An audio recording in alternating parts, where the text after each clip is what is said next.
Another day, another vlog mga kabutil. Nandito tayo na may magtatabas dito sa farm na ating tataniman mga kabutil.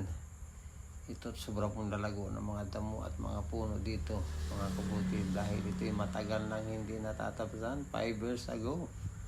Kaya ito po mga kabutil ay kung tawagin basal pag tinaman naman ng gulay.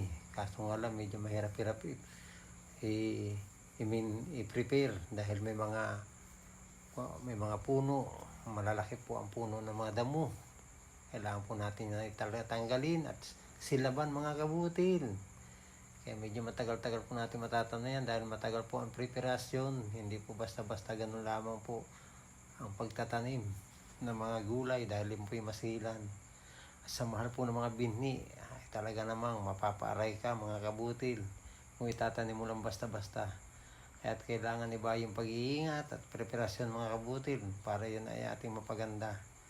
Dahil ang ating taniman ay virgin forest mga kabutil, malamang sa malamang yan po ay maganda. Kasi mataba po ang lupa. Ayan mga kabutil, medyo malapad ng ating naduntabsan. Ayan mga kabutil, dahil tayo po ay nagpagandang trabaho ay halos hindi po tayo natigil dahil kailangan po natin gumawa dahil nag-iisa lang po ang ating katawan. Ayan mga kabutil. Hindi po natin matatapos kung tayo patigil-tigil. Okay mga kabutil, ayan no. Kaya malapad-lapad pang aking tatabasan. 2 hektarya at kalahati ito mga kabutil.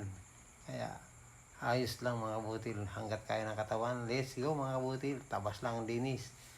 Okay mga kabutil, ganun lang kailangan tayo kasi pag sa araw-araw natin gawain para hindi tayo magutom mga kabutil. Ayan, nakita nyo, medyo malapad na. Kasi silaban na lang yung mga kabutil. Ayan, nagutom na sa kakadaldalan yung kabutil. At katatabas pala mga kabutil. Kaya yan, nagmerienda muna ng tinapay. Tinapay lang ang malakas mga kabutil. Okay mga kabutil, maraming salamat sa inyong panonood. At pakipollow, like, and share mga kabutil. Huwag kayong magsawa akong panoorin. Hanggang ako yung makapagtanim. At para meron din kayo matutunan. Kahit kunti, man din. Okay mga kabutil? Okay mga kabutil. Isang mapagparang araw sa ating lahat. At iba yung pag-iingat mga kabutil sa ating lahat na ginagawa. Let's go mga kabutil. Thank you for watching.